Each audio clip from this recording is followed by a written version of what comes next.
Yeah, hi Kapil. Hi Utsav. I have joined in.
Yeah, hi Utsav. I've joined in.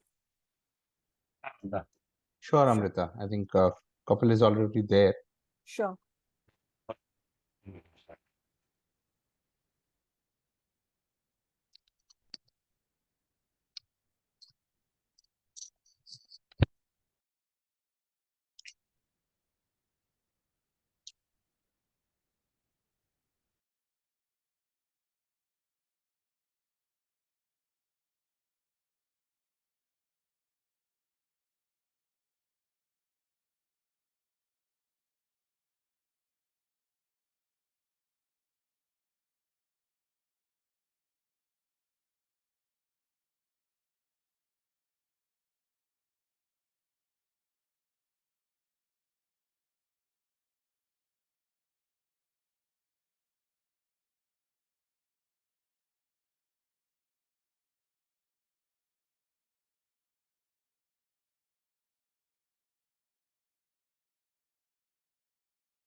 Good evening. Welcome, everyone.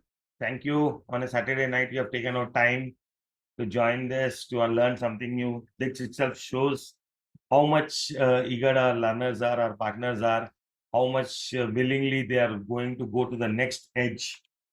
Just a second, guys. I need to connect my mic. Hope is. It's audible.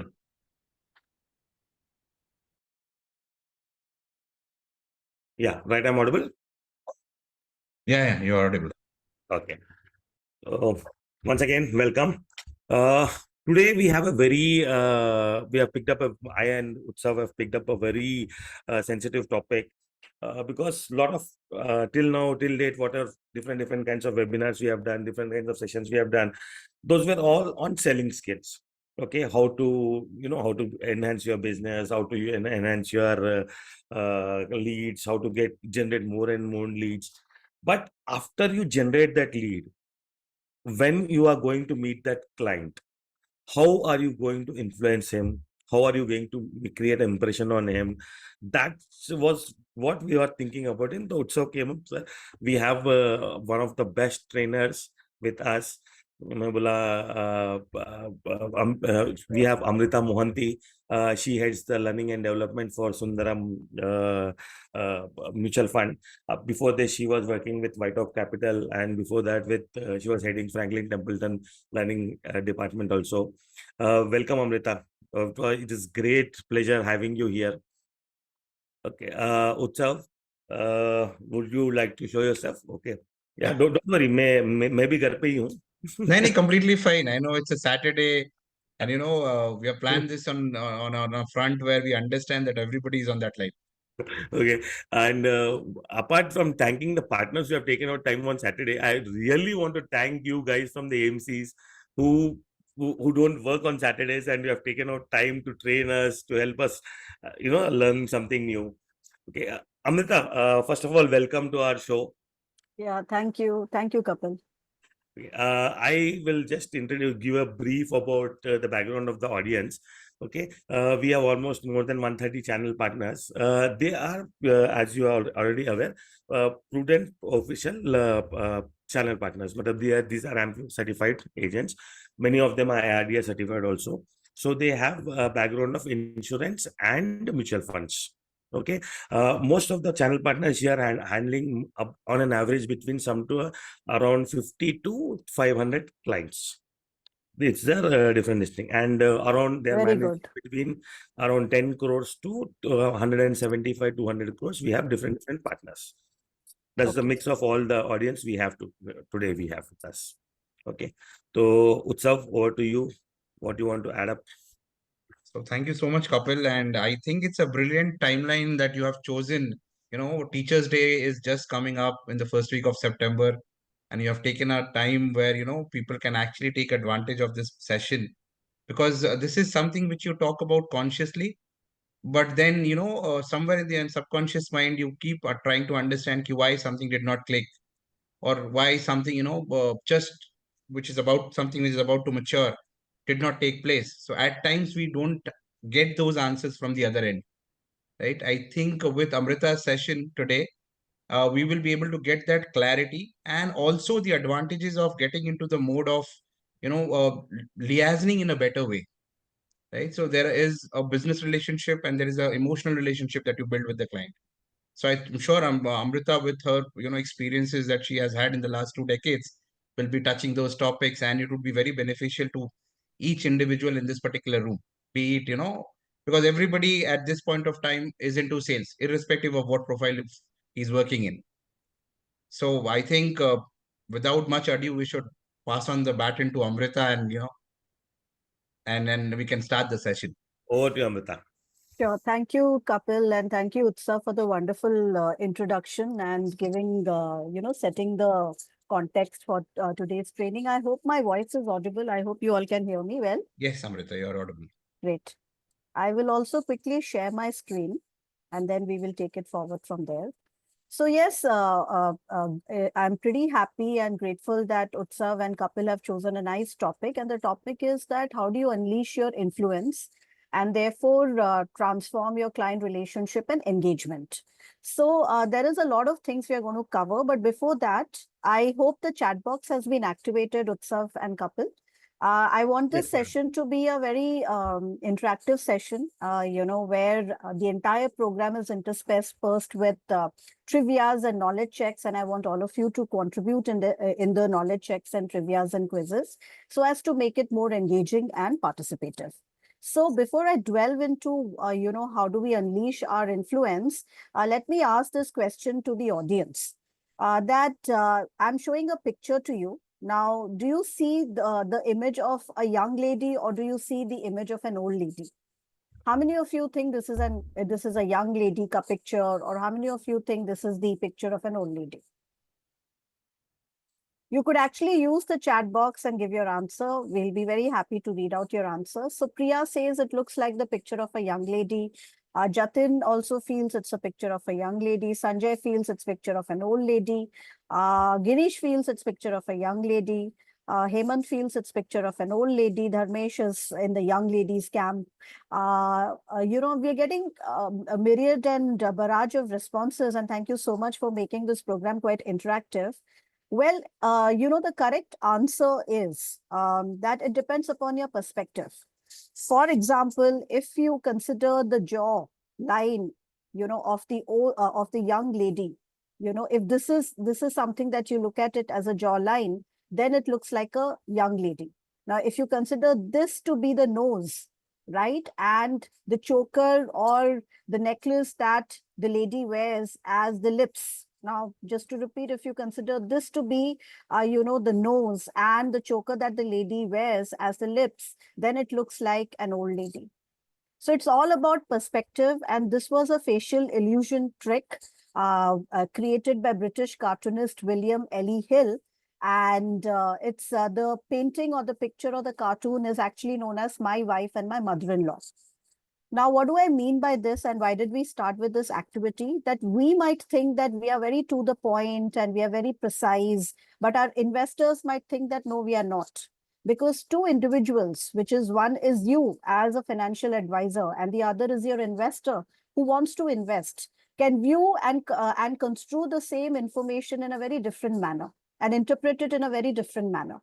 So therefore, what you feel is very to the point, very precise, can be actually perceived by our advisors as cold and abrupt. We might think that we are good problem solvers, we are taking quick decisions for our investors, but our investors might feel overwhelmed that we might be a little bit pushy. So what's very important is that when it comes to the realm of practice management, and especially in the field of advisory and investment, it's very important to understand that different clients have different thinking styles, different ways to digest information, process information, and act upon it. So that's why the learning objective of today's presentation is that we have to understand client personas. Okay, different investors have different personalities. They have a different way of conceiving things. They have a different way of thinking. They have a different way of acting. Now, I wish I knew that in sales, because when I did my personality profiling, I came across as a go-getter. Now, go-getter has a completely different way of acting, behaving, thinking, and taking things in charge. But if I'm meeting a customer or an investor who is of the supporter category, then his way or her way of acting, deciding, thinking can be different. So we are going to discuss 4 client personas. Now, you might ask me, Amrita, why 4 client personas? Why not others? It's because I feel that these 4 client personalities or personas has been taken from a book called Integrity Selling from 21st Century by Ron Willingham. And Ron Willingham has been a salesperson like us. He has been in the field. He has interacted with a lot of clients and customers and investors, and he understands client psychology very well. The other question that you might ask me is that, well, he's a foreign author, but even if it is a foreign author, the personalities that he has defined is quite relatable to any geography, any country across the world. It is that universal, that relatable. We can relate that in India as well. And I feel that, there is something like Myers-Briggs type indicator, which has 16 personality types. But do we have the patience to understand 16 personas? So therefore, understanding 4 client personality types is a good reference point. I will not say it is a great reference point, but it is a good reference point, because then you understand that behind every decision, there is a psychology involved. And if you know that there are different psychologies involved, we will be able to adapt accordingly. So we are going to look at different client personality types, and I thought that we should give a backdrop to it. How do we identify when we enter an investor's office? How do we know what personality type he belongs to or she belongs to? So there has to be certain cues. And there is this wonderful book which has been written by Dr. Cialdini, Dr. Robert Cialdini. He was very well respected by Warren Buffett's partner, Charlie Munger. And he's written 2 books. Book number 1 is called Yes, and book number 2 is called Influence, the Psychology of Persuasion. And I'm sure invariably all of you all are practicing these techniques, because we as human beings resort to shortcuts. Every decision cannot be like a CFA level 1, level 2, level 3 preparation. A lot of decisions we are taking it from a place of intuition. And if we are relying on intuition, we are taking shortcuts. And therefore, a lot of strategies that we implement invariably will come under these principles of influence. But Dr. Cialdini has conducted research. And those kind of things are used by marketeers, by smart advisors and smart mutual fund distributors. And we are going to look at those 7 principles of influence, very universal, very relatable, used by smart advisors worldwide.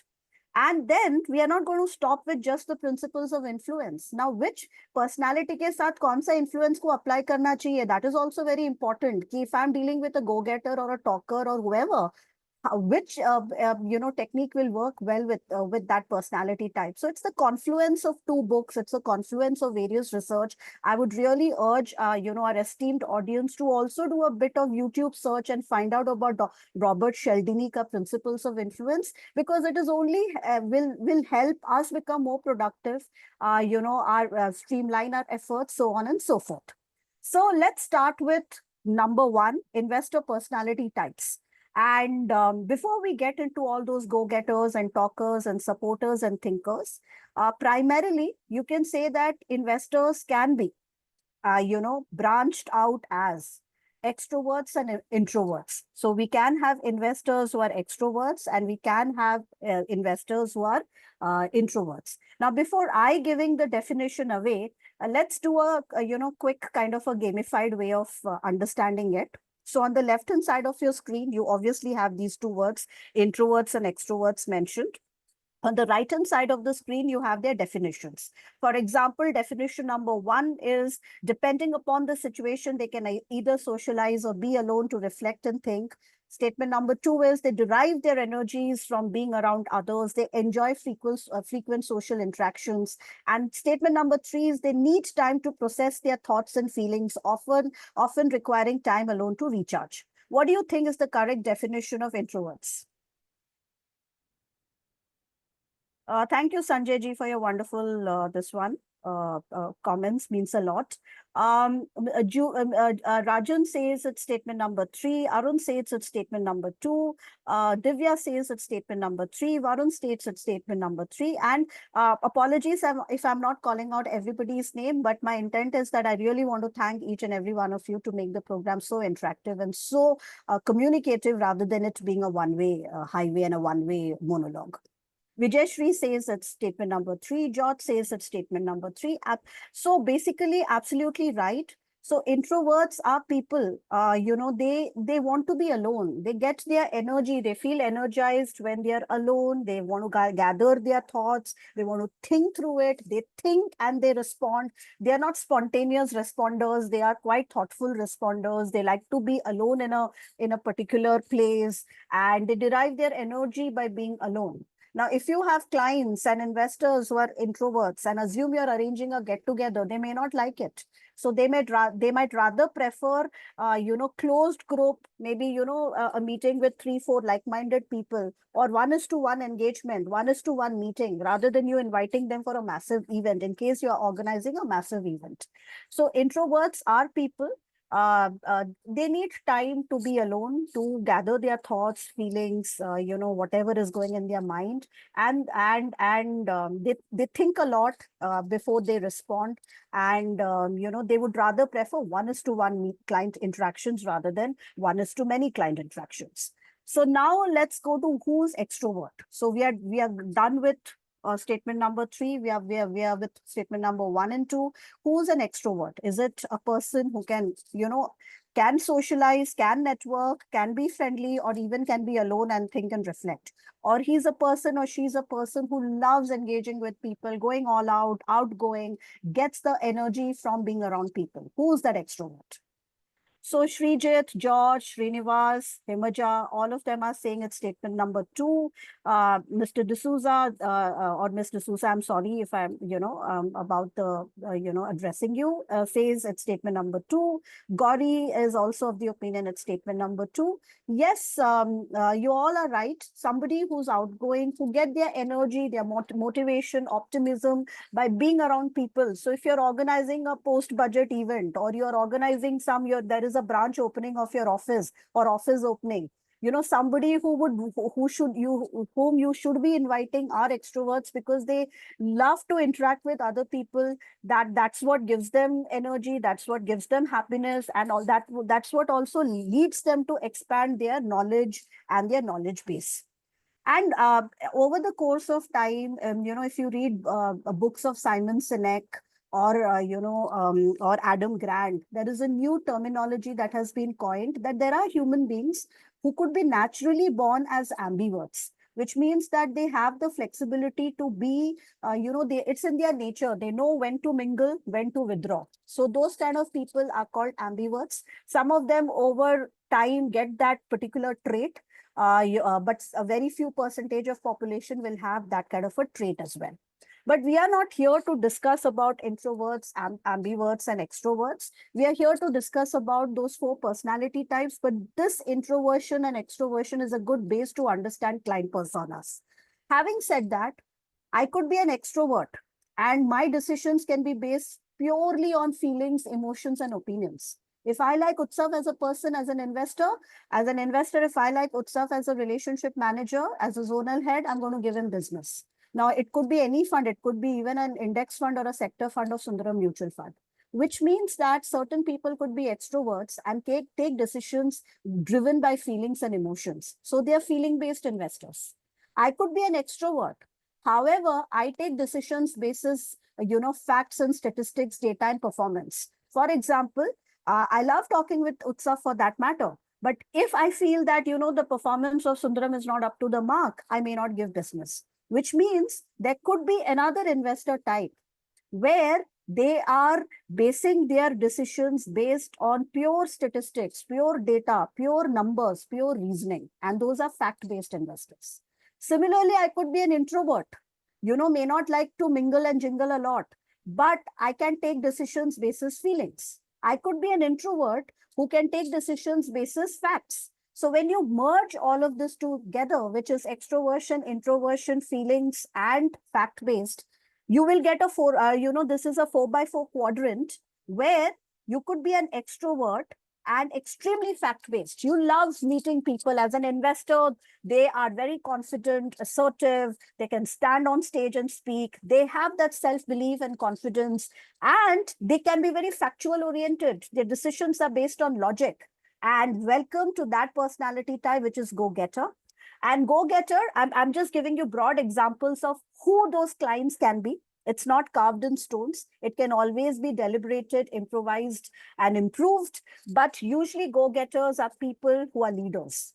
Leaders can be, empathetic as well. But people who are result-oriented, who are leaders, who are CEOs, who are entrepreneurs, there is predominant, if not 100%, but there is predominant go-gettedness in them. So they are like people who are highly success oriented, result oriented. They will achieve, task achievers, extrovert and outgoing, and decisions based on facts. We could have people who are extremely good communicators, very expressive. They can express themselves well. They're very creative. A lot of actors, trainers, media personalities are also extrovert because they love speaking. They love being in that social gathering and interacting with people. But they could make decisions basis not facts but feelings. So people who take decisions basis feelings and yet are people who love interacting with people, those personality types are called talkers. So mostly your orators, people with very good communication skills, commentators, news anchors, trainers, presenters are they are the showman. They are the hero of the party. They are flamboyant. They are impressive. They are magnanimous in their charismatic in their personality, and that's a talker for you. Now, there could be a personality time जिसको outgoing बनना नहीं हो, ये सब मोह माया है, उनको उस दुनिया में जाना नहीं है. They are like मैं और मेरी तन्हाई, which means me and my solitude is what I prefer. But they are highly logical. They are people who go beyond status quo. They can think, beyond what is being given. They are highly intelligent and they do a lot of experiments and then come to their conclusion. And a lot of fund managers, or if you are interacting with corporates, I'm sure you all are dealing with companies and treasuries and corporates. I remember when I was in sales and I was engaging with treasury heads, they would ask me every day, tell me 1 day rolling return, 5 day rolling return, 10 day rolling return. Why do you have this security in liquid fund, money market fund, etc.? Well, somebody can get little bit irritated also. Why are they asking so much of questions? One is that it's their job because they are managing treasuries. Second is that it is their nature because some people do not want to be incorrect. They want to be completely correct in their assessments. So a lot of fund managers, research analysts, data scientists, people who come from engineering background, there is, if not 100%, there is a lot of thinking ability with them, analytical, logical thinking ability with them. And then there is another person, another gentleman, very warm, friendly, just like a talker, but may not be that stage person, may not be that social person, may not be that outgoing person, but loves meeting people one is to one. And loves meeting people one is to one. Quite a friendly, loyal person, literally like a saint. That is why I'm showing the image of a saint. However, introverted, but decisions are taken as to how you make them feel. If they like you, they're going to give you business. They may not give you business into a REIT fund or a category 3 AIF fund or something which has a lot of derivatives and arbitrage and shorting. They may not give business into that. But if you meet them, they respect you, they treat you respectfully, and that's a supporter. So supporter are people, can't say that. I have seen operations heads to be highly, go-getter as well. But mostly, as I've said, these are not carved in stones, but mostly people in support functions, like, somebody who's an admin, administrative jobs, somebody who's into an HR function, into operational function, into customer service. Your client could be a customer service head, and you would see them, an HR person, and you would see them that their job, their role, and many a times they themselves are into this category. I hope this makes sense to everyone. If you are all right, then the next thing is how do we engage with them is what we are going to see. But if I can get a quick thumbs up as to all of what we have discussed is so far so good, then I'm going to I'll proceed further. So thank you, Ashwin, for letting me know. Great. Okay. So the next is that one by one, a quick recap as to the strengths of a go-getter. Mahesh, sure, we will take your question, but if you can just wait till the end, it will be great. We will park all the Q&As in the end, if that is okay with you. Thank you, Murthy. Thank you, Gauri. Thank you, Vishali. The thumbs up means a lot. That gives me the confidence that we can proceed further. So go-getters are highly confident. They are risk takers. Now, if you tell them that, if you have a strategy and you can tell them that this strategy will work, this investment strategy will work, say Sundaram business cycle fund. And if you are able to convince them that there are certain themes that work well at a particular point in time, and if you capitalize on that theme, you will make returns, and you show them certain information around it. If they are convinced, they are going to invest into it, which means that they are open to investing because they are adventurers. They can take that risk. If you tell them that you need to enhance your equity because that will help you attain your 100 crore goal, they are going to listen to it. So they are adventurers, they are risk takers, they are quick decision makers. They always want ki tell me what's in it for me, isme mera kya fayda hoga, what's the return this fund is going to give.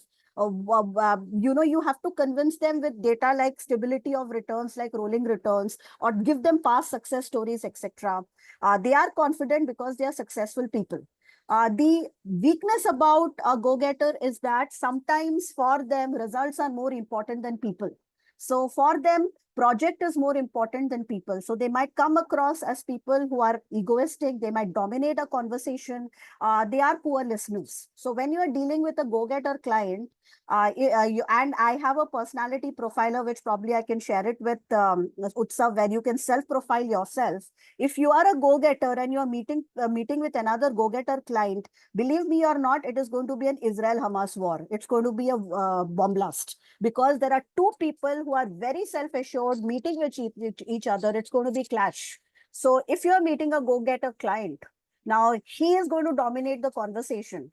Now, if we are the advisor, we can't change him. But what we can do is we can change ourselves, which means we have to mellow down, we have to slow down, we have to listen to him more. Let him dominate the conversation, because we want to find out what exactly he wants. And when we know what exactly he wants, we are able to give him what exactly he or she wants. Because these people are restless, they dominate the conversation, they're driven by ego. Sometimes they might come across as arrogant, which is not, they're actually not like that. It's just that they love taking risks. They're very self-motivated human beings. So for them, they want to be in control. Okay, I'm investing into this. What's the kind of return? Tell me, they will ask you a lot of questions. How is this? What is this? What is the portfolio construct? Why exactly it is happening? Because they want to feel that wherever they're investing should give them results. So again, getting back to, it's not that we are pitching a product or something. It's just that, I wanted to showcase to you something that, by the way, your go-getters will tell you, I don't have time. I have only 5 minutes time. And in that 5 minutes time, 4 minutes, 49 seconds and multiple microseconds, they are going to dominate the conversation, which means you have just few 30 seconds to 1 minute to speak. And that you are probably having multiple slides of a presentation. But if you have to connect with a go-getter, I'm just telling it, ki assume there is this fund called Sundaram Business Cycle Fund. Now this talks about ki, there are certain macro factors like reforms and, ESG and climate change and all. These are themes that actually concretize into stock performance. And if you catch the theme early, they give you returns. So that is what slide number 1 says, you have to capitalize on emerging themes. Slide number 2 is actually telling ki, if when China manufacturing did well, you caught on to that theme, you made returns. For example, when Japan was doing well, you caught on to that theme, you made returns, and so on and so forth. Now, go-getter, just to reiterate, out of that 4 minutes or 5 minutes, he's going to dominate 99% of that time. You've just got 30 seconds to 1 minute to convince him. Between these two slides, which is the content that, or which is the information you are going to speak first? You can speak both, but what is it that will strike the chord faster with him? Is it your slide 1 or is it your slide 2? So Tanishka says slide 2, Sharwani says it is slide 2. Interesting. Mr. Jatin says it's slide 2. Kapil says it is slide 2. Phenomenal. Himja says slide 2. Absolutely right. We are dealing with people who are very success focused. They want to know mera kya fayda hai.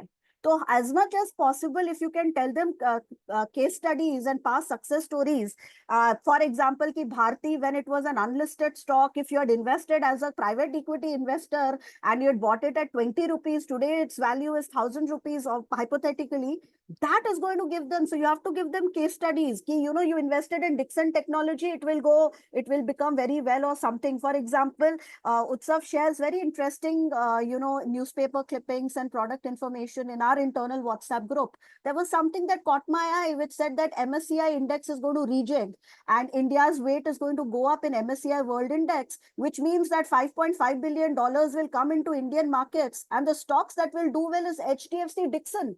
Now, if that information you're going to project or give that information to your go-getter, for him, this is like bread, butter, jam, and chocolate for him, because he'll say, wow, is that it? To tell me schemes which is going to capitalize on MSCI India, MSCI World Index rejigment. So they are, because for them, it is all that track record, success stories, case studies, where they can make money. They want proof of the pudding. And another question that I would like to ask you is that if you are engaging with a go-getter investor, should you be writing Ram Kahani, long paragraphs, bulky text, big bulky, wall of text and lengthy emails, or your go-getter client, what he's looking for, the best 3 points of your solution, should you be giving it in bullet point, best 3 points in bulleted, or are you going to give multiple paragraphs, lots of information, which is point number 2, or are you going to attach all product presentation? Ye lijiye, brochure lijiye, application lijiye, SID, SIM, KIM, presentation, ye sara आप attach karoge? Yeah, what exactly, how are you going to deal with go-getters? So a lot of people are saying, Varun says it's option number 1, Ashish says it's option number 1. Couples, absolutely right. Email is an etiquette. Be it go-getter or be it non-go-getter, today we are reading emails through our phones. Today we are reading emails through our smartphones, smartwatches. So brevity means conciseness is the new normal going forward. We should not be writing big chunky mails. From YouTube videos, we have gone to YouTube shorts. From Instagram videos, we have gone to Instagram reels. Even our emails has to become email shorts, which means it has to be bulleted point, irrespective of any personality type. But for go-getter, bulleted points are very, very important because they hate time wasters. We can't beat around the bush. We have to be very direct in our communication with them. So diplomacy is fine, but with go-getters, give them that respect. Definitely, give them those compliments. We read that you got a promotion. We read that you've got higher responsibility. Congratulate for that, because they love that. So definitely you should compliment them, ego massage them. But having said that, whenever you are discussing about products, it has to be direct, because they don't like their time to be wasted. Be prepared for conflict. Preparation, if at all you have to prepare for a client call, it is this particular personality type and another personality type, for which we need to prepare. Go-getters, definitely. And we have to think, what all venomous questions, poisonous questions, dangerous questions can come in, where all he can actually catch me, or where all he can really take me for a ride. And you have to prepare for it, because you are going to have brainstorming discussion with that particular investor. As I've said, compliment them. They love that ego massaging. Do it with, genuinity, because, they love success, and anybody who compliments about their success, they're going to feel very good. The other thing is that they love challenges. That is why, they will not be happy with one role, one responsibility in their corporate career. Also, they will be heads of multiple departments. If it's a businessman, they'll have multiple things to be taken care of. Give them challenging goals, which means that there is a in the new age, people who ask questions have control. People who give lectures do not have control. People who ask questions have control, which means that we have to ask them smart questions. Okay, sir, what does financial independence mean to you? If you have to retire today, what is your monthly expense? 2 lakh rupees? At an inflation of 7%, it's going to be 20 lakh rupees after 30 years, which means that your 10 crores won't be enough. You have to think about a 50 crore corpus, a 100 crore retirement corpus. So we have to tell them that, what does it mean to you? If you have to retire today, will this kind of a wealth be enough? Ask them smart questions. And because they are action oriented, you are nudging them to think about future. And I would always say that gone are the days of gone kaun banega karodpati. During COVID, even a thela wala who was selling dosa had 1 crore rupees during COVID and during demonetization. So no, India mein there are enough karodpatis. It is about being millionaire. So this kind of an infographic, because you read Capgemini Wealth Report, Credit Suisse Wealth Report, they all say ki millionaire means you are affluent. And millionaire ka simple conversion, $1 equals to 85 rupees. Matlab, you have to have 1 million, which means 8.5 crores. So if you are having 1 crore, you are not affluent. You have to have 10 crores to be called entry level affluent person. So you have to give them big, sir. You have to aim for 10 crores, not 1 crore. And if you want to aim for forget about 10 crores, 8.5 crores, at a 12% rate of interest, you have to say, save at least 1-2 lakhs, and all your bonus paisa also every year you have to invest. And this is going to challenge them. This is going to motivate them. Oh, I'm having 2 crores. No, I have to aim for 10 crores. Then, it should be bigger. We have to give them that big thing. So we always give them sorry stories of if you lose your job, if your health goes bad. We play on loss psychology. Now we have to, especially with your go-getter kind of client, you have to show them the big picture. You have to own a dreams Rolls Royce, a Ferrari car. It will be 10 crores. For that, you need to save. So that kind of, I'm showing you this thing because we always think ki India means Satyajit Ray kind of movies. We have to only talk about sad thing, a hut and water dripping. No, India is getting affluent. And this kind of a person, it will be very easy. Your job becomes simpler. You show this kind of a thing, you will yourself get 5 crore, 10 crore, etc., which will be very good, fruitful, meaningful engagement for you. I hope this makes sense. Yes, no? Great. Superb. So when it comes to talkers, as I've said, are brilliant communicators. They are warm, friendly. They will ask you personal questions that how's your family? How are you? Where was your vacation? And likewise, we should also be asking such questions to them. They're extremely good communicators. They're full of energy. And by the way, we think ki NFOs should not be spoken, new fund offers should not be spoken to investors. That it is a misconception, because one person who is open to new fund offers, open to new strategies, is your talker. So I remember I met one, cricket commentator, right? And because I used to work in Bangalore, and with a financial advisor, I'd gone for a joint call, and I met this very famous cricket commentator who happens to carry all his checkbooks with him. And that time, I'm talking about 15, 17, 20 years back. And I just complimented him, ki, who wouldn't know you, sir? You are such a fantastic commentator. I love listening to your commentary. And then he asked, what's new? And I remember those days, there used to be an NFO called Birla Next Gen Fund, because I used to be a distribution firm I used to work. So I said, sir, this is a nice fund called the Next Gen Fund. Why don't you want to invest? And he immediately cut across a check and gave it to me. And I was like shocked. He doesn't even know me, giving me a check. Because there are people who love all these new offerings, new idea, new this. So your talker would love all of that. The only weakness is that they are very disorganized. They would be investing in 100 schemes. But that is an opportunity for you, because you can streamline all of that. Sir, ma'am, you don't require 100 schemes. You might require 10 schemes or 15 schemes. Many a times, they might be people pleasers. So which means that, if their group of friends are not investing into something, they may not give you that appointment also. So that's why we have to tell them, ma'am, the club that you go through, sir, the club that you are doing your workout, the gym that you're doing your workout, many of those people are investors with us. Many of people from your organizations are invest with us, because they want those kind of social proofing. They are bad on time management skills. They may not be detailed oriented. What is their weakness can be your strength, because you can manage all details for them. Because if you can showcase that I'll manage your details, I will streamline your work. By the way, many of your friends have invested into it. That's about it. And any new thing, it could be in the field of PMS, it could be in the field of mutual funds, it could be in the field of alternatives. Talker are open to it. It is easier to influence them. And they are talkative, which means that somewhere where we need to slow down our talking is with go-getters as well as talkers, because they like talking. a lot. So again, should we be talking more or listening more?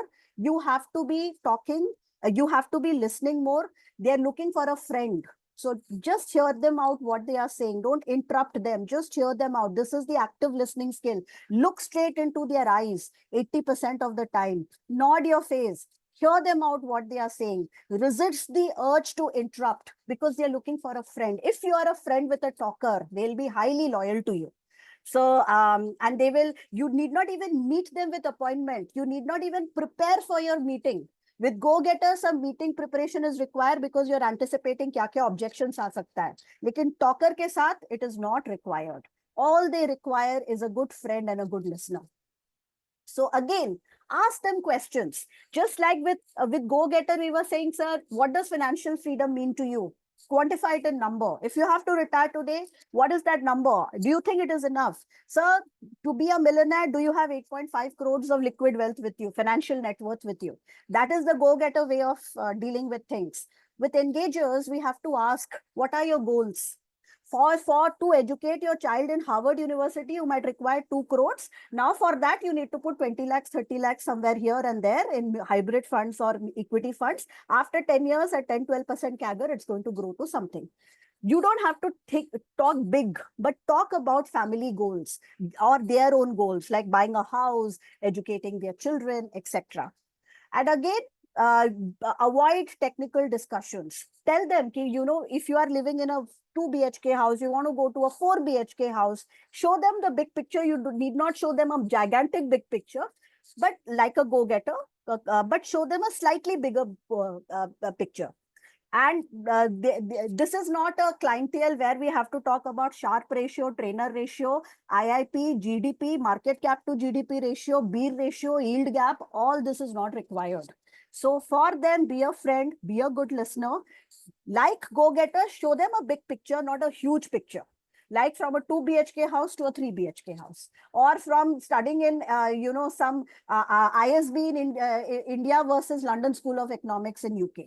That kind of a thing might make sense for them. Again, they love visuals. So I'm not talking, show them some very, very complicated slide created by some economist. No, it is not going to work with your talker. Simple, picturesque, pictorial slide, something like this. Your vacation today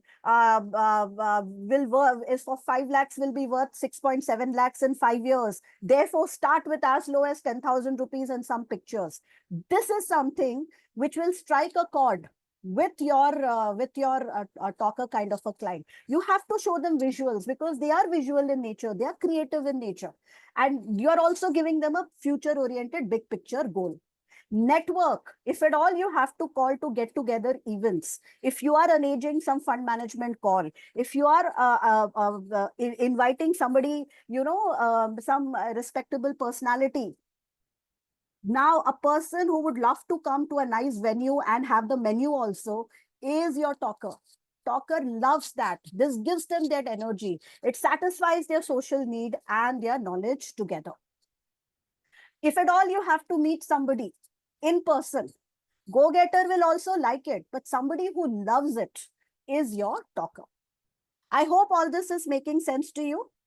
If I can get a quick thumbs up, then I will proceed further.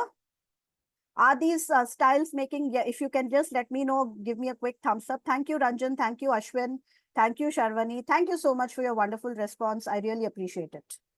Now, thinker. Here is a person where you are going to speak about rolling returns, that the fund has this kind of an active share. Because this fund has this kind of an active share, it is able to have lower standard deviation. Because of that, its information ratio is so and so. All these kind of words and wordings.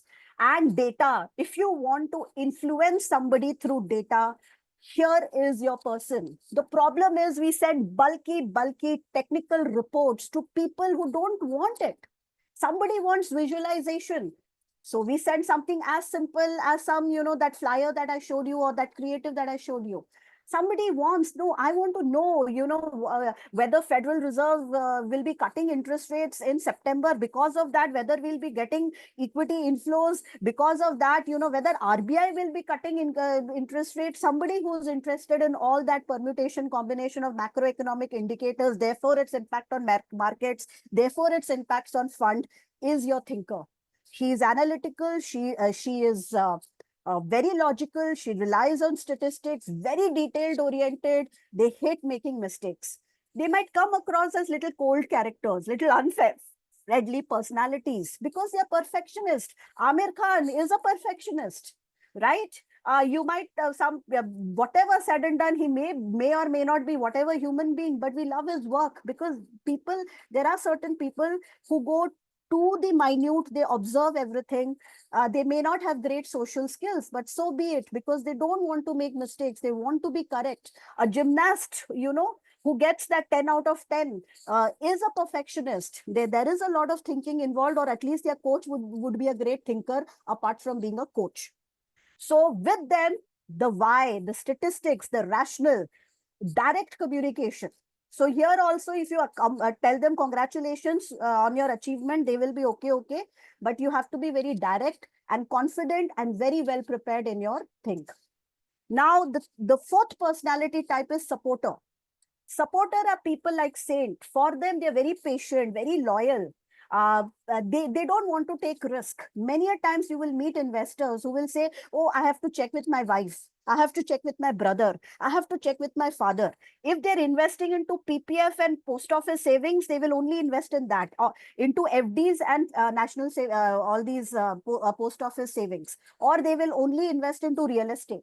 Beyond that, they will not invest into. But they're very friendly people, right? They don't like large gathering, but 1:1, they are nice, little nervous, little afraid, but quite good human beings. They give you respect. You can meet them even without appointments. They are cooperative, but the problem is they're indecisive. They are people who look for permission from somebody. So they want to avoid conflicts. They can't take tough decisions. If you tell them, no, you have to invest into equity, they are not going to listen to you at all, because they don't like change. So that is supporter for you. They are like frog in the well. For them, what is frog in the well? For the frog, the well is the whole world. They have that attitude. So with supporters, again, like with talkers, be very friendly, hear them out, speak to them, meet them in person. So supporter also likes like talker, meeting them in person, etc. Simple language, straightforward. Again, may not talk about big, London School of Business versus ISP kind of a thing, but they will also be goal oriented. Even supporters will like visual aids. So you have those SIP wheels, right? Which shows if you have done 10,000 rupees SIP for 20 years or 15 years at 12% rate of return, this is the corpus, because they need hand holding on equity. If he's a supporter who's been investing in fixed deposits and bonds, he's not going to get into equity at all. So for him, this kind of SIP wheels, SIP tables, some sort of a calculator will definitely make sense. Sometimes they don't want to give risk. For example, a school child who's feeling very scared to go on the stage and recite that poem. When we were in school, we used to just give a bit of a push that person onto the stage. Here also you have to push them. Tell them, okay, 50 lakhs or 1 crore. So a Monday or Tuesday, starting with 50,000 rupees SIP or 1 lakh rupees SIP. You have to do a bit of pushy sales, which is called assumptive sales. But kindly do assumptive sales after you're very confident that, you've done the homework of giving them a lot of information, being supportive, being friendly, being helpful, etc., etc. So they need a bit of a push, which you need to give, and simple language and some sort of a visual aid like, SIP wheels and all of that will make sense for them. So your role for a go-getter is be patient, but a subject matter expert. Be calm, but a subject matter expert. To a talker, you have to be a friend. To a thinker, again, you have to be a confident subject matter expert, well prepared, right? So if you are meeting investors, For two people, you need preparation. Don't go blindly and meet them. One is go-getter, prepare for objections. What all objections can come in? Venomous, poisonous, dangerous questions can come in. Thinker, prepare because he likes somebody who's very knowledgeable. So be a knowledgeable, confident SME. To a supporter, you have to be a mentor, a coach, and a guide, and sometimes push them a bit. Ki ho gaya, just give the check. When are you signing? When are you investing? Can we do the paperwork or not? Be a mentor and a guide. Now, you might think, Amrita, all that is fine, but what will I do? How will I know? So some cues that I'm trying to give you is, whenever you are entering the office of an investor, if you're seeing a lot of trophies and awards, ye certificate, wo trophy, ye award, ho sakta hai ki that can be even a talker also trying to show off, because talkers are a bit of a show off. That's why they're called talkers. But mostly people who want evidence of their success and who want to show that off is go-getter. If you get enter into the office of a client and you see a lot of books, it could be ki a go-getter trying to show off, a talker who does not read books tries to show off. But most of the time, people who genuinely love reading books, they have a lot of thinker in them. People who are cutting you, who are restless in the conversation, they want to give their two bits. Definitely dominating personalities has to be go-getters. People who are the most patient will be your supporters. People who will listen to you selectively. They are sharp listeners. They will interrupt when it is required. It will be thinkers. People who are well-dressed. Now, investors who are well-dressed, it can be either a talker or a go-getter. So any one of them. If you see pictures of their family and all of that, it could be a go-getter also, but mostly, you see all decorative items and all this Ganesha idols and all feng shui items and all, all pictures. It will be those people-oriented personalities, which is talker and supporter. So you can take a picture of this, because this is how I would suggest ki go back, think about, okay, which of my clients are go-getters, which of my clients are talkers, which of my clients are thinkers, which of my clients are supporters, and then engage with them, and it will make your life easier. We are meeting wrong people too many times, and that is why we are feeling frustrated. Or we are not able to have that rapport with somebody who's very dominating, because we are ourselves, we may be dominating. So somewhere the change lies within us, because we can't change other people around. I hope this is interesting. Yes, no? Doctor with go-getter personality, yeah, you can have doctors with go-getter. They are thinkers anyways. So they can be you can have go-getter and thinker. So one question people might ask me is that, thank you so much, Sheetal, Rajendra, Hemant. Ma'am, people will have only one personality type. Absolutely not. You could be a go-getter and a talker. You could be a go-getter and a thinker. You could be a thinker and a supporter. You could be a supporter and a talker. But mostly the diagonally opposite one. If you're a go-getter, you cannot be a supporter, which means that somewhere you have learned that quality of being supportive on account of your responsibilities, circumstances in life. If you're a spontaneous person, which is like a talker, you cannot be a thinker, because talker is very spontaneous. Thinker thinks, deliberates, which means we have acquired one quality later in our life because of circumstances, environment, etc., opportunities, situations, etc. But idea should be, we should have a lot of go-getterness in us. We should also have a lot of talkerness in us. We should also have supportiveness in us. We should have a lot of thinking ability. So the ideal personality should belong somewhere at the center. You have everything with you. And that is what the intent is, to showcase that that is how we evolve. We know our nature and we evolve accordingly. Now, what are the principles of influence?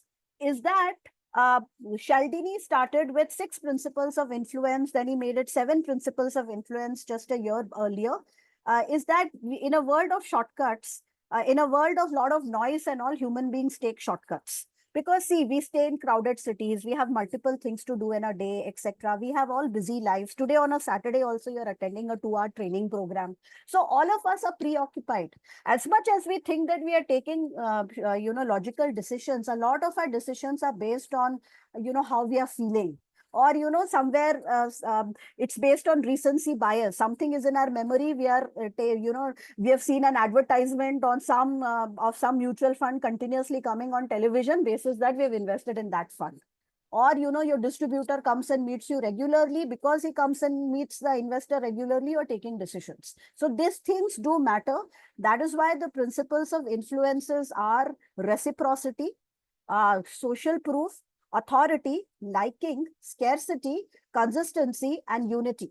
So we will look at each of these principles one by one, and which personality type may which principle will work well. For example, reciprocity. Reciprocity is like, we help those who help us. We are like mirrors. If somebody is bad to us, we are bad to them. If somebody is good to us, we are good to them. So I would like to tell you a story. In 1939, Ethiopia had an earthquake. So Mexico sent a lot of aid and help and lot of, medicines and food items and clothes and all of those aid. Mexico sent to Ethiopia in 1935, and Ethiopia had some trouble. In 1985, when Mexico had some floods or some natural calamity, Ethiopia sent help to Mexico. So why one might think, yeah, it is give and take. Some countries help each other out, but it is basically between countries. One country helped another country 50 years earlier. 50 years later, the country still remembers, and maybe the president's grandson would have become the president, and he would have heard his grandfather talking about it at the dinner table. He did remember that, and he helped when he became the head of the state. He helped that country out because that country had helped his country earlier. So what am I trying to say is that whenever we enter restaurants also, why do we see that, the waiter, in addition to the bill, before coming with the bill, he comes with all the mouth fresheners, right? He comes with all pan or mouth fresheners and candy. So Cialdini did a research. When waiters, before giving the bill, comes with some mouth freshener, tipping goes up, people start giving tips. And when the waiter says, no, you are such nice people, I'm giving you extra mouth freshener, or I'm giving you a free jaljeera, the tipping goes up to the roof. And he saw that the ISKCON association in San Francisco, there is a big ISKCON temple and association there. The ISKCON volunteers used to stand near the airport, and all the passengers who were coming out, they will give them one rose flower. And what would happen is that when you're giving rose, and then they'll ask for donation, people will start donating. Then those passengers will throw the rose in a dustbin. And then ISKCON people will take the same rose again and go to another passenger and give that rose. And what will happen is that people will think, oh, I'm getting a flower. Okay, let me give a $1 donation. So these are examples that are given. We go to mall, we get free samples. Now, I'm not saying that give samples and all of that to your investors, but offer something of help. It could be a free ebook. It could be a free information. It could be a newspaper clipping. It could be that, your investor is hospitalized. You, by the way, servicing his health insurance policy. You are visiting him in hospital and sorting that issue out. That investor will remember you. And this is not a story I'm concocting in my mind. This was actually something that was told to me by a financial advisor in Chennai, that one of his investors was admitted in hospital. He was having trouble in terms of getting the cashless processing done. He visited, he helped him out. The moment the investor came out of his, got discharged, he said, my family members didn't help me, you helped me. Here you go, here is your 5 crore check. So what I mean to say is that human beings are wired to return favors. We simply hate to feel indebted. So which means that, that can be various rules. You may remember these rules or may not remember these rules, but in simple language, help. It does not mean bribe. Help is not bribe that we give Rolex and iPods and iPads and etc. Simple things. It could be an ebook. Even if you're giving a pen, if you can have the name of your investor written on that, transcribed into that pen. If you're giving a calendar, if you're giving a diary, if you can have the name of the investor written on that diary, because make it personalized, because nothing sounds as precious to someone as their own name. It could be, giving informative articles. It could be helping in some service issues. We might think, "Arey, ye kya hai?" End of the day, for somebody and for some particular type of investor, it works. There are few investor personas who get influenced by this and they'll give you a check. Now, my question to you is, which personality type gets most influenced by reciprocity principle? Is it go-getter? Is it talker? Is it supporter? Is it thinker? So Rutika says it's talker, Rujita Rajan says it's supporter, Uday says it's supporter, Narendra sir says it's go-getter. Go-getter, utna reciprocity mein, I mean, he will give you an appointment for sure. But yes, people personality types, those personality types who take their decisions on feelings. Now, if I'm given a pen by Kapil, which says calendar by Prudent from Kapil, which says Amrita Mohanty, Chief Learning Officer mentioned, Kapil will be my friend for life. Because there are certain personality types who gets influenced by this, and those personality types are people who take decisions based on feelings, and it has to be a talker and a supporter. You can do that to a go-getter. He'll give you an appointment. Right you ego massage he give you an appointment end of the day उसको अपना फायदा का ही पड़ा है मेरे को कितना फायदा होगा इससे मेरा वेल्थ कितना इंक्रीज होगा that is what he is dependent on. Talker and supporter can be managed by giving them, it's not that we are bribing them, it's continuity of your relationship that matters. We spoke about reciprocity. There is something called social proofing. And there is a saying in the world that 95% of men in the world are imitators. Only 5% are initiators. Let me share a video. Please let me know if you can see this video. Just a little bit more to the wall. Now we'll try it once again. Here's the candid subject. Here comes the candid camera. Stand.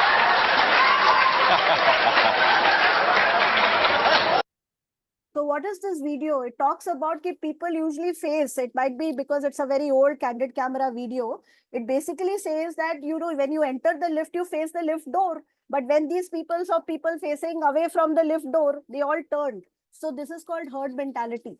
So social proof is people want to associate with an investor who has fantastic brand, fantastic reputation, want to invest into a fund which has fantastic reputation. I remember again when I was in a distribution house in Birla Sun Life Distribution, 20 years earlier, I went and met a client in Chennai and he said, "Madam, आप सब funds दे रहे हैं, आप Franklin और Sundaram क्यों नहीं दे रहे?" That means, the reputation of an organization really matters. So the point is that there are people who look up to it. Just like whenever we are doing some purchase on Amazon, we look at ratings, we look at reviews. It is human nature to look all of that. So that is why any kind of reward that you have, please, you don't have to expressively brandish it subtly on your LinkedIn profile. Happy to, or if you have finished 5 years of existence in Andhra Pradesh, Telangana, or if we have prudent advisors all across the country, if at all you have finished 5 years of successful practice in mutual fund industry, it's a massive achievement. Now you have to celebrate it. And the way you celebrate it is humbly celebrated, which is why it is called humble bragging. And the way to do humble bragging is write a letter to all your investors. Be happy to share that I've finished 5 years of successful practice in mutual fund industry. Now I have an AUM of 10 crores or 15 crores, and I have some 1,000 clients. I could achieve this feat thanks to you. Because of you all, I have achieved it. So what are you doing? You're telling your investors that you have track record, you have built that credibility, you have built that respect in the society, in the industry. Because those investors will be happy. They'll refer you more investors. And somebody else, when they enter your website, if you have a website or your LinkedIn where you have shown that you are CNBC ka award winner or Money Control award winner, they'll think, wow, I'm dealing with an advisor who's famous, who's reputed. So these are ways, because there are people who look up to all of these things. So any kind of fund that you are recommending, if you can say, this fund has seen different bull market, bear market, Ketan Parekh, Harshad Mehta, COVID, demonetization, blah, blah, blah.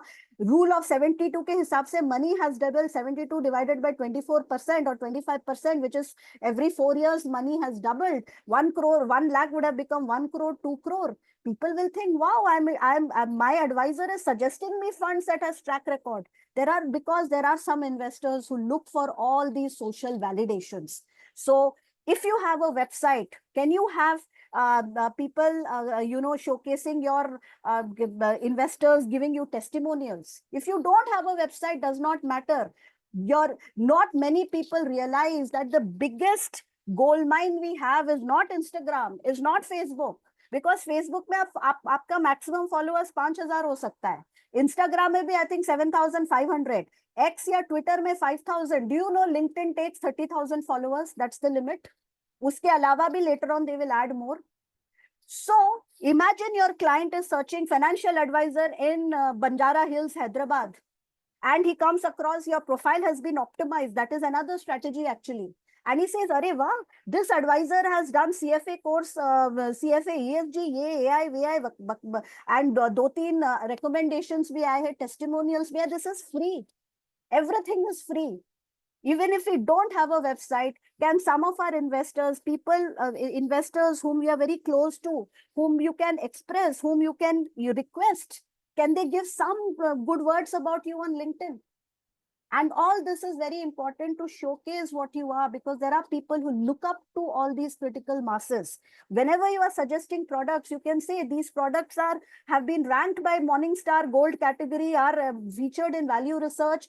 I am also dealing with several top-notch advisors like you. The example I gave for Talker, many of your clients in that club also are my investors, because there are people who look for such kind of proofing. So when you have some awards, rewards, kindly post it on your Facebook and LinkedIn, but thank your investors. It is called humble bragging. There is a book called Humble Bragging, how to blow your trumpet without actually showing your blowing your trumpet. Even asking for referrals. So we think, referral, acha hai, but referral is something where, assume Kapil is referring me to somebody, and he, so to another client.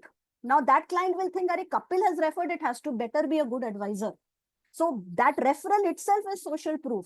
So we must ask referrals. We might fail, but it is a good way to create that social proofing.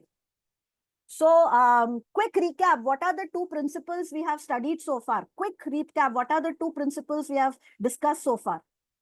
What is it that we have discussed so far?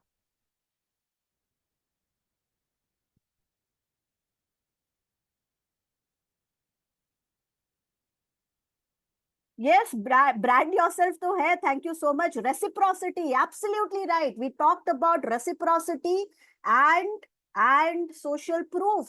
Reciprocity hai and social proof. These are the 2 principles we have discussed so far.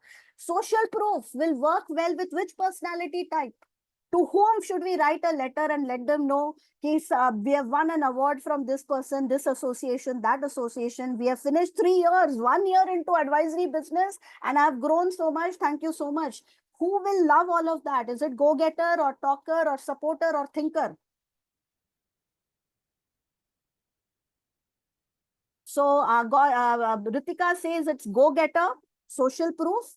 Okay, George says it is number 3, supporter. Gauri says it's talker and supporter.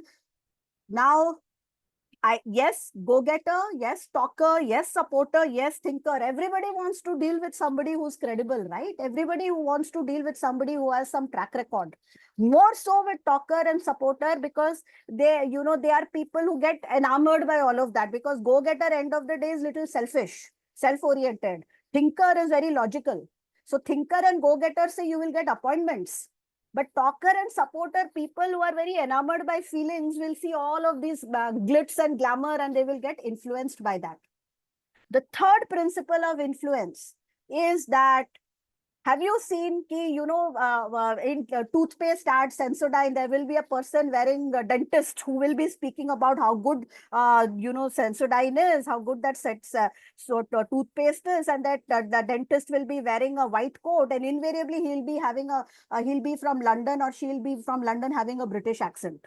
Now, why is it that we see people wearing white coat and all of that? Or why do we see Boost? Boost was a drink which may or may not be good. Some people like Boost, some people might not like Boost. But Boost did something really well. They got Sachin Tendulkar as the brand ambassador.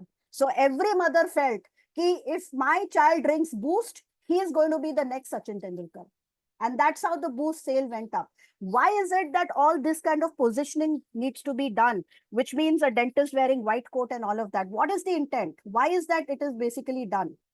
You can use the chat box and let me know for this.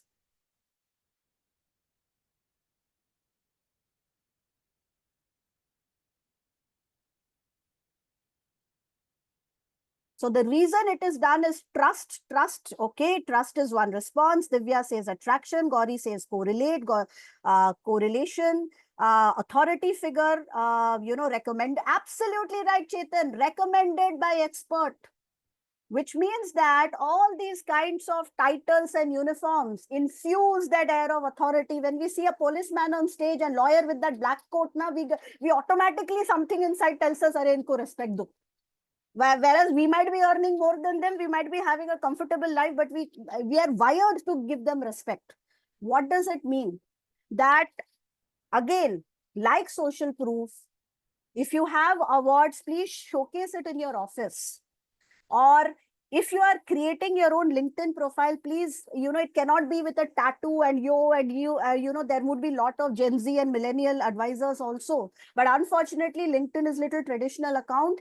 We have to have professional images, wearing a blazer. It has to be from a professional background. And again, as I've said, whatever is there on social proofing, principles apply it on authority, which means if you have won an award, post it on your LinkedIn, post it on your Twitter, post it on your Facebook, write emails to people saying, sir, I won an award, but this is because thanks to you, because people want to deal with people who are subject matter experts. So one way to build trust is definitely, regular meeting, being a likable personality, but authority, and with that comes credibility, also builds trust. And authority means that there is no other way. We can do everything, but we have to be knowledgeable. That hunger for learning has to be there. If you have to have killer instinct, it has to be the killer instinct towards knowledge. Devouring product information, market information, concepts, knowing nuts and bolts about your business processes and industry, reading widely. And I would always say that two people in the world get a lot of respect. One is people who speak, the other is people who write. If you can write blogs, if you can use your own social media to create stories, some nice presentations, upload it, you might get a follower from there. If you get opportunity to speak, say in a Rotary Club, Rotaract Club, on all those clubs, please go ahead and speak, because speakers have halo effect. You are showing authority. So even quoting experts, why are you sitting with me for 2 hours in this training program on a Saturday where you can see Netflix or Amazon Prime and see some nice, wonderful Korean drama or Indian series or something like that? It's because that name, how do we influence? Or Madam spoke about Sheldini, Madam spoke about Ron Willingham. Because I'm quoting experts. Sometimes when we quote experts and books, that intrigues us. Arey, ye kya kitab hai? Hamare paas to time nahi. Let us attend this training program and understand what exactly is being. All that is fine. You should be a thought leader, which means pick up a pen, use chat GPT for some ideas, try posting something on social media, never miss a speaking opportunity. Power dressing. Only, I would say, with our father of the nation, Gandhiji, had that charisma to wear a dhoti and go. I am not Gandhiji, so I have to dress well. So there is no thing, certain places if we are meeting, we may not be stylish dressers, but little bit of power dressing is required. Communication skill. If English is not a primary language, doesn't matter. I've seen wonderful communicators who speak fluent Telugu, fluent Hindi, fluent Tamil, whatever is your language, speak that language and speak it passionately. Again, authority may, the sub thing is credibility, which means good service, professionalism, being punctual, qualifications. If your profile says you're a CFP, you're a chartered estate planner, you're a CFA, that catches my attention. Just like when I entered my dentist clinic and I saw so many certificates he has got from all the Scotland and UK and all of that, I was like, okay, my dentist is foreign educated. He will pull out my teeth in a better manner. So again, showcasing awards, all these are infusers. I would say authority is kindly start conducting investor awareness sessions, kindly take up speaking opportunities, try to write something. If you cannot be a creator, be a curator. There are sites like Visual Capitalists, which gives you lovely infograph. Try reposting that on your LinkedIn with some thoughts. Do not do blind reposting, because then you will have followers, and that means you have created your authority. So we have discussed reciprocity, we have discussed social proof, we have discussed authority. Now kindly tell me, who will get enamored, influenced, impressed by authority principle? Is it going to be go-getter? Is it going to be talker? Is it going to be supporter? Or is it going to be thinker?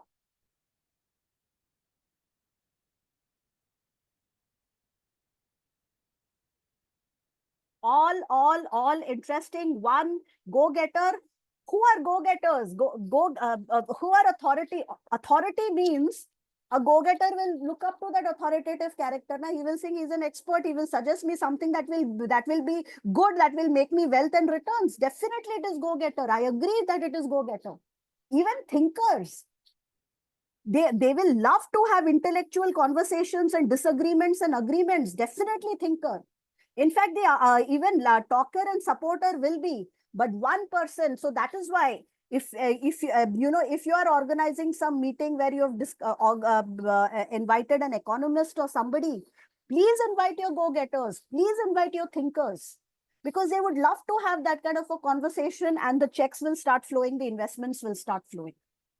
Now, one very underrated thing, especially in the mutual fund world where everybody is all thought leader and etc. We talked about it. Simple principle like liking. Nobody likes to deal with a arrogant salesperson. So let me ask you this question. You are entering the office of a client, prospective client. You noticed a picture of him and his classmates and professor to a university that they have gone. I mean, university picture is at the background of their image.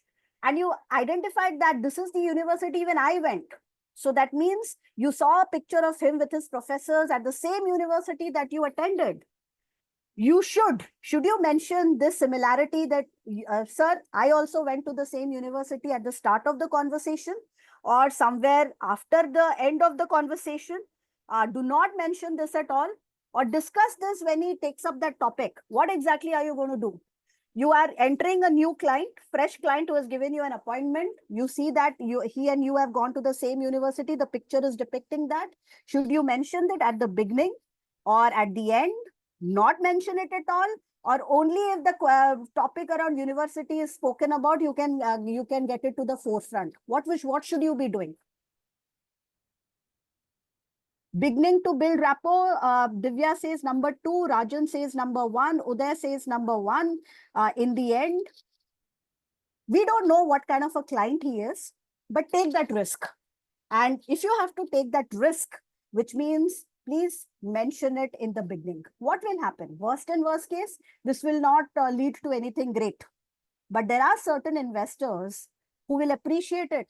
Oh, wow, he went, his alma mater, my alma mater is the same. We are of the same, our alumni is the same. We went to the same university. There could be some where it will not lead to hatred. At least for sure, you can take that risk. So this information, you should share it at the beginning. So we went to the same university. What will worst case happen? That client will disacknowledge it, but at least won't hate you. But there are certain clients who will appreciate it, and you will help building, as one of our participants has mentioned, rapport. What is rapport? Liking principle is we have to uncover genuine similarities, because that is a saying that small talks leads to big business. A small talk like you and me went to the same university will lead to good rapport and big business. We like people who compliment us. We like people who are similar to us. Oh, he also belongs to Hyderabad. I also belong to Hyderabad. Oh, we also went to the same Osmania University. Great. All these are something that is like, it is not no longer you and me, it becomes we and us. We like people who are cooperative. We like people who actively listen to us. Let me share the story of Joe Girard. Now, Joe Girard is a salesperson. He did a lot of selling. Then he created his sales training courses, and he has a rule of 250. And he used to sell a lot of Chevrolet cars. He used to be a Chevrolet car ka sales guy, and a lot of cars he used to sell just like that. So people asked him, boss, how are you able to sell so many cars? What is the secret sauce? What is the secret of your success?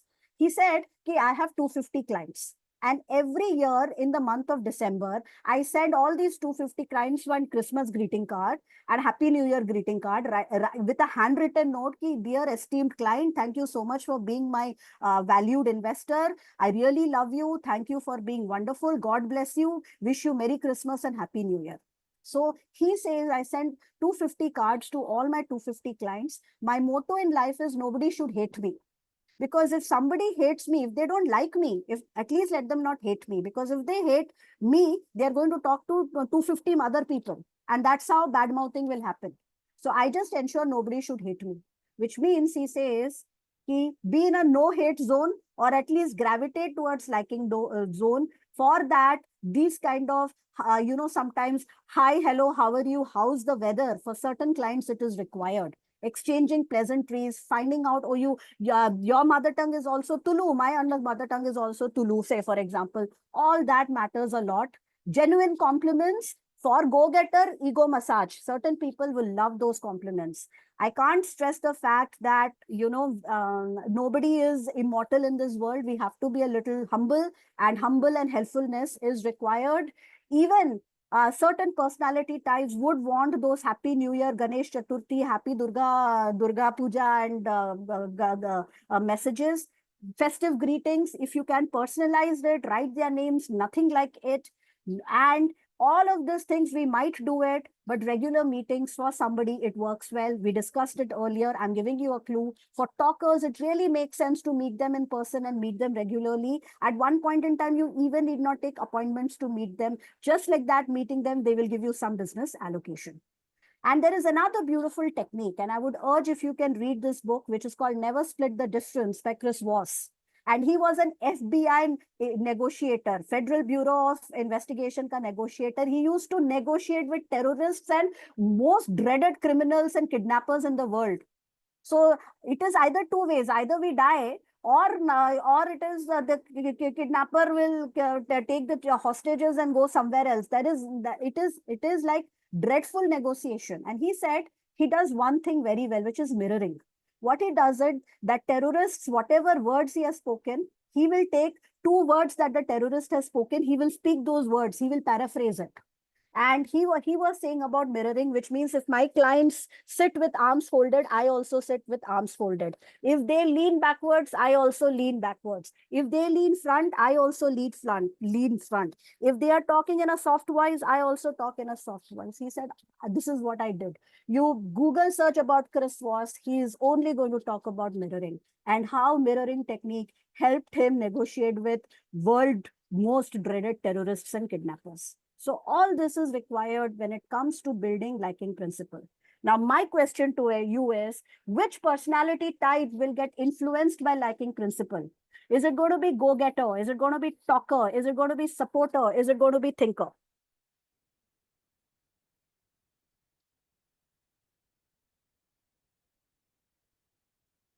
So liking are people it is, I'm getting go-getter to get appointments, sir. Ashish, go-getter is appointment. Shrijit, Priya, 2 and 4, thinker ko itna liking fiking se nahi hai. He is only interested in accuracy of data.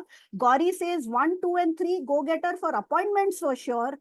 All your people-oriented types, your talker will get influenced. If they like you, they will give you business. Your supporter will also give you business. So the talker and supporters are people who believe in that principle. So we need to meet them in person. We need to be little helpful and try to unearth area of similarities. Little bit of these mirroring techniques and all will work very well with with talkers and supporters. Now, last three before we call it a wrap. What is scarcity principle? Now, we see all these kind of, gimmicks being done, be it in malls, shopper stops and all, limited, hurry, sales end 31st March. You go to Nika, today only, 45% off, only 3 items left and the 3 also will be dancing. Exclusive preview only for you. All that is scarcity principle. Let me share a story with you. The story of Concorde. Now, Concorde was a flight which was operated by British Airways. Not many people know that. And Concorde used to be the jet plane of domestic airlines, which means it used to be a super fast aircraft, which means that from London to New York, if it took 3 hours or 4 hours to travel, a Concorde flight will cut it down to 30 minutes or 40 minutes. But Concorde flights had a lot of accidents, lot of plane crashes. So one fine day, British Airways said, no more Concorde flights flying. We are from next month onwards stopping the operation of Concorde. They made a public announcement, published it in all websites and newspapers. The next day, Concorde flight tickets went up the roof. You know why? A lot of people felt that Concorde will not be flying after 1 month. अभी जो ticket से खरीद लेते experience ले लेते उसके बाद Concorde हमको दिखेगा नहीं. It is getting extinct, which means that the more something rare is, the more people want. Why do we say Kohinoor diamond? Because it is rare. Anything that is rare, the more it is rare, people have attention. Does not mean that you don't meet your clients at all. So in the world of scarcity, in mutual fund industry, in BFSI sector, scarcity is not, or rarity can be shown in terms of what is new about your product. So whenever we are researching something, we are suggesting some product, you have to think what is so special about it. So you have to unearth those special qualities. It could be that the fund has a high active share. It could be that, most balanced advantage funds might, have 2 asset classes. This has 6 asset classes. And therefore, you have done your research to find out that it is giving you same 10% return with lower volatility. Find out something new and tell, your relationship manager to give you something new. Many a times here, we talked about, thinking big, visualizing big for go-getters. Sometimes we have to also talk in loss language. For example, the tale of, this kind of a table, you all know it. We say, there is a delay and there is a cost attached to delay.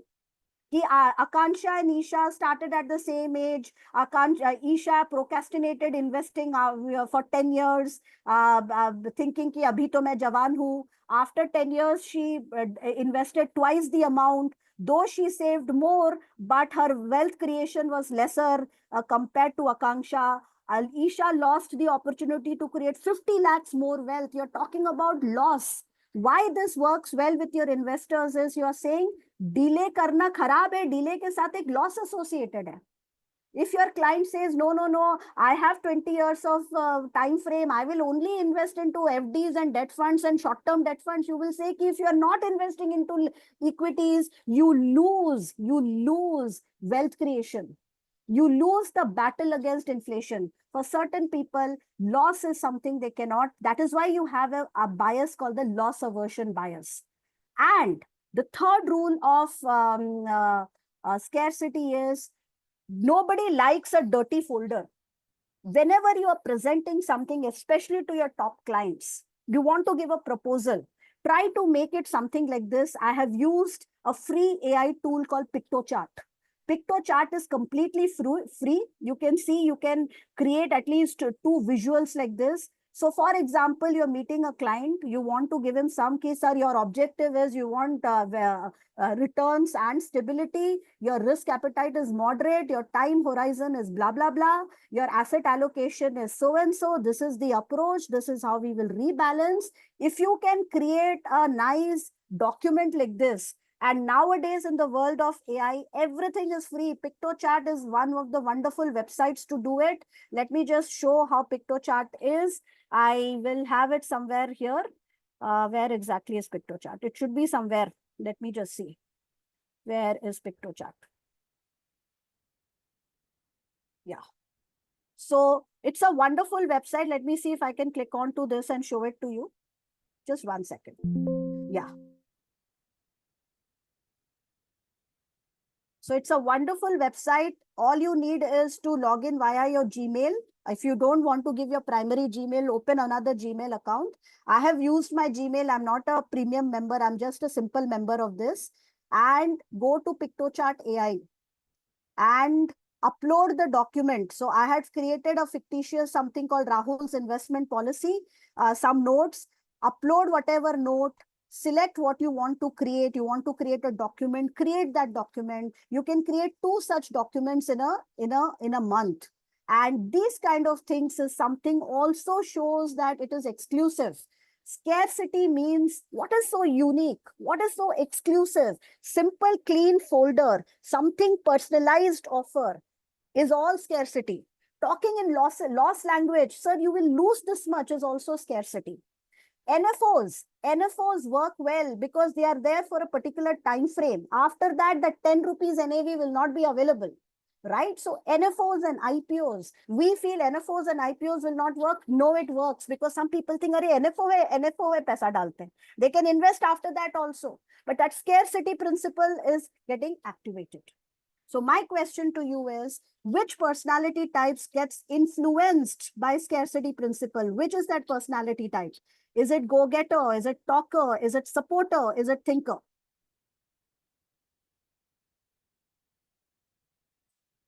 So scarcity principle is new exclusive. What will I lose? One person hates losing. And that person is go-getter. Go-getter hates losing.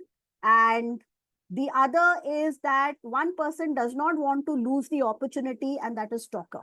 So go-getter and talker pay scarcity principle works very well. Now, what are the principles we have discussed so far? If you can quickly put on the chat box, it will be immensely helpful for us. What are those principles? A clue, we started with reciprocity. What was the other one?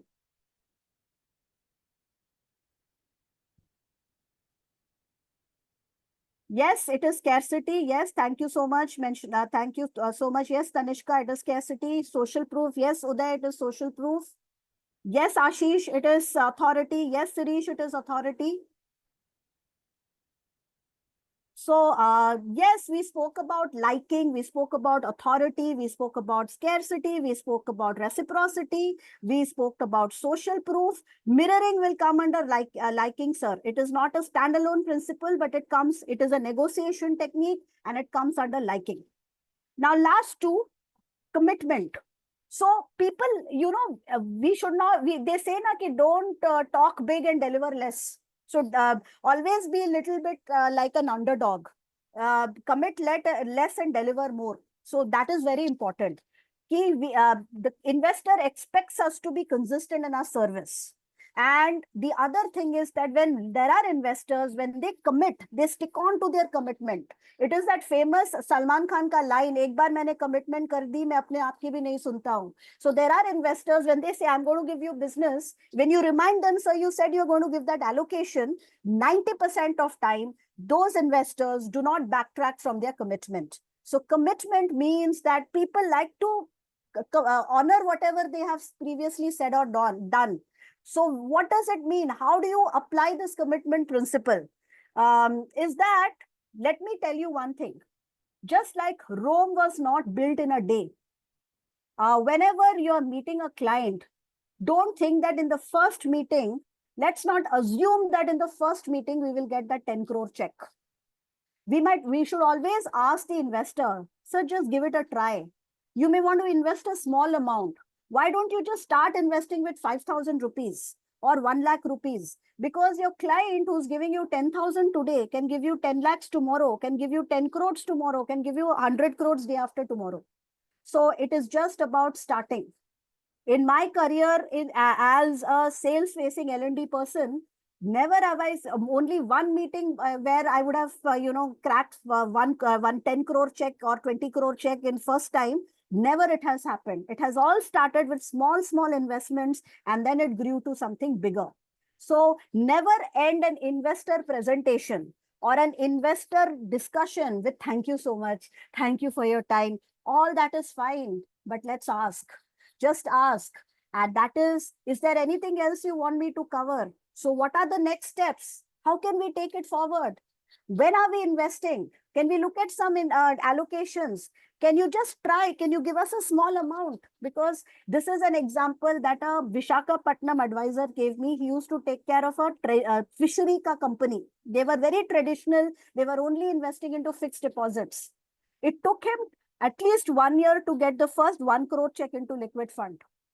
Then another 2 years to build a 50 crore portfolio into ultra short duration to, short duration funds. It took him good 3 to 4 years to get his first 5 crore check into equity fund.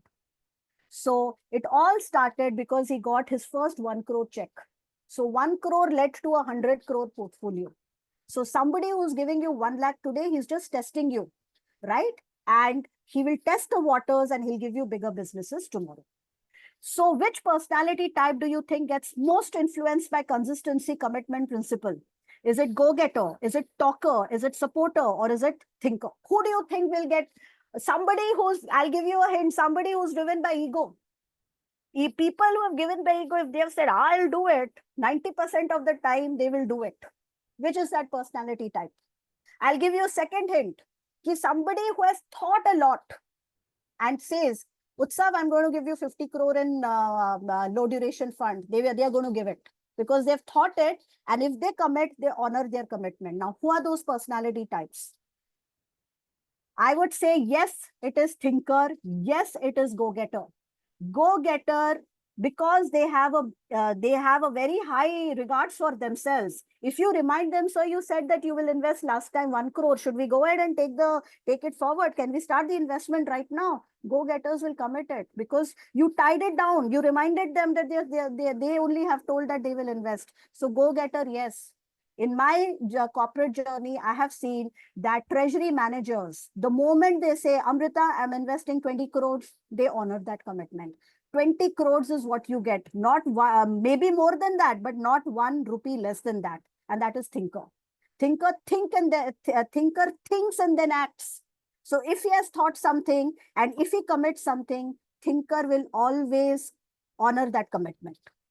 Last but not the least, this was not there in the initial influencing techniques. Cialdini included it, maybe recently. Unity.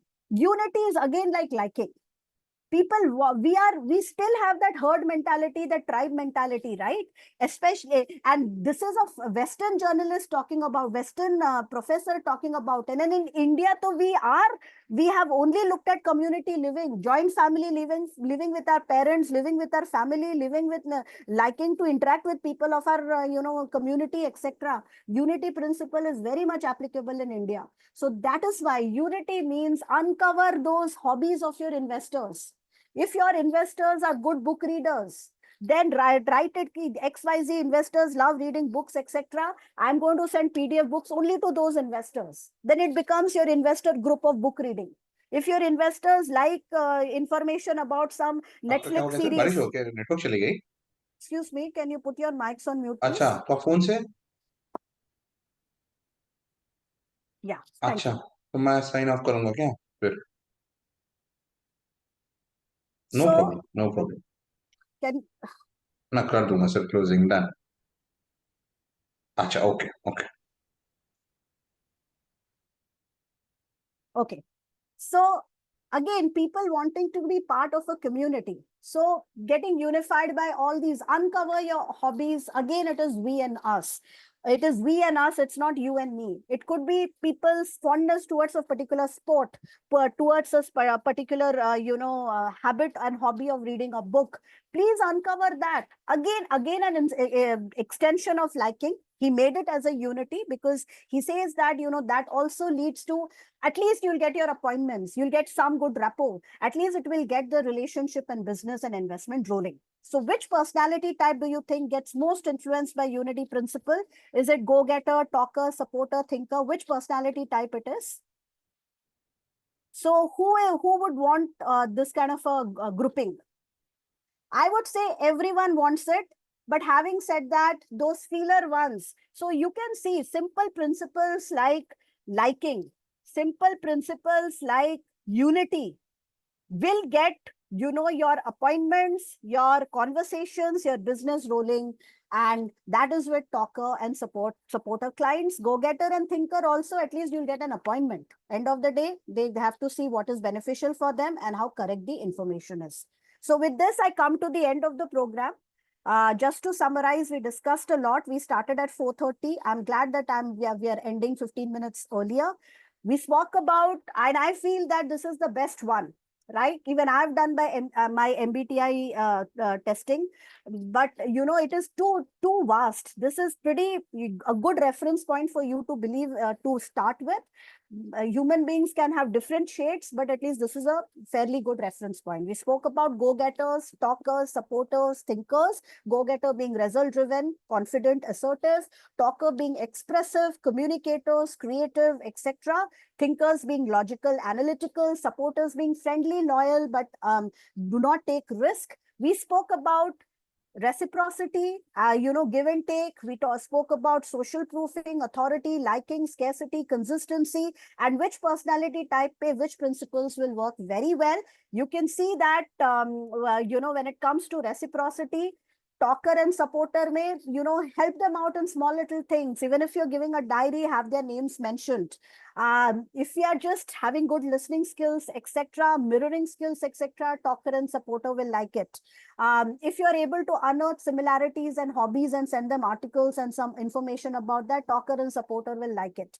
Social proof, please brand yourself. The easiest platform to brand yourself is LinkedIn, because it gives you 30,000 followers. We might start with one follower. Somewhere we will reach there. So kind of post articles, stories, etc., because you're building your social proofing, you're building your authority, and go-getter will definitely get impacted through that. Authority, one person who loves authority is your thinker as well as your go-getters. So we discussed all these personality types. With this, I come to the end of the program. Thank you so much for being with us. Thank you, Kapil. Thank you, Utsav, for organizing this training session. I'm happy to take any questions that you have, but I am ending the session at this juncture. Thank you so much, everyone.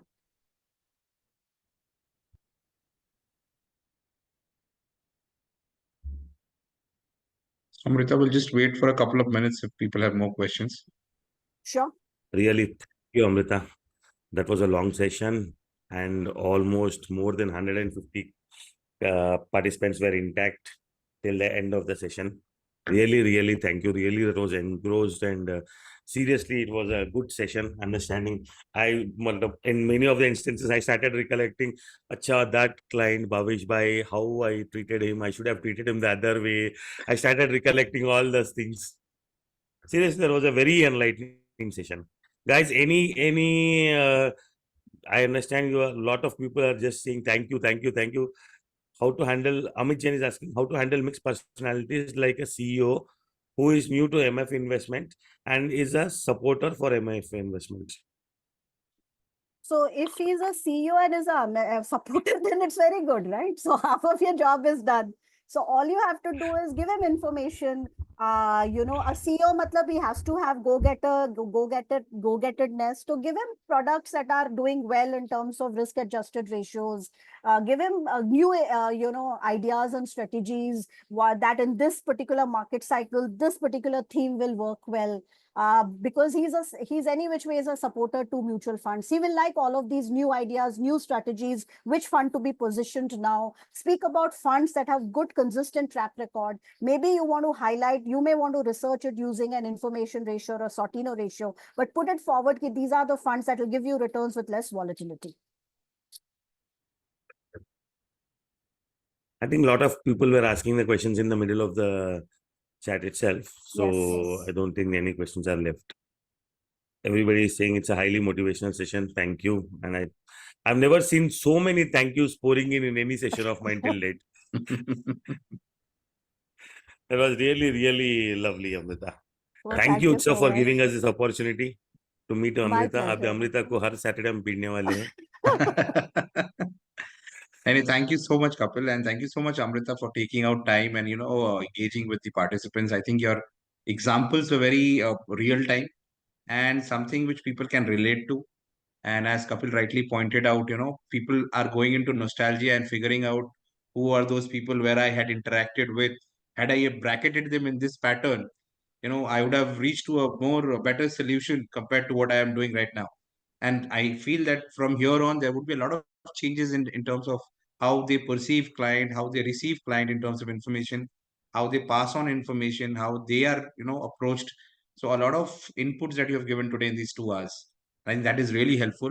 And going forward, I'm sure, as Kapil rightly pointed out, that we will be having more sessions and, more informative sessions for the audience, which is, engaging with the direct clients and, having major challenges in their line of business, which in our ways we can help them, to do better. अच्छा, in fact उत्सव सब लोग wait कर रहे हैं कि सुंदरम वाला आए, इतना कुछ बता रहे हैं, तो अभी एनएफओ के बारे में बताने वाले हैं. नहीं, बट नहीं एनएफओ गाइस, नो एनएफओ नहीं है सर, एनएफओ. बट एक यूनिक कॉन्सेप्ट ला रहे हैं called prosperity SIP, which is very unique. And if the audience is already there, I would just give a glimpse of it, that we are bringing a concept where you don't have to talk about product, you don't have to talk about performance. You tell a client to do an SIP based on their goal planning, and after that SIP tenure is over, at a certain rate, he will start withdrawing monthly cash flows, which would work like a pension. So I'm sure out of these 150 people who have joined here, more than 100 people are there who are working in a private sector, or people like you and me who don't have a pension, and everybody's worried about their second innings. So Sundaram is coming up with something so unique where we are planning to talk about their second innings in a way which they can plan it today, and it has nothing to do with a fund. All of the funds of Sundaram are available for them to explore through this particular feature of Prosperity SIP. So very soon we are coming up with that in the first week of September. This is sort of freedom SIP. Absolutely, but a much better take on that. Okay. So just to add to your point, no NFOs, but something which they can use it in their platform, as Amrita rightly pointed out, figuring it out in terms of the art of influencing. When you don't talk about products, you talk about goal planning, you talk about features. That is more long-term, long-lasting relationship. People don't come back to you asking questions. Right? So thank you so much, both Thank of you, you once Amrita, again. once I again. think Really. Kapil, आप बहुत अच्छे host रहे हो always, and you in such short notice you took us through this entire process. So thank you once again. Thank And you. thank you, Amrita, so much for taking our time. It was very informative. Bye. Thank you so much. Thanks.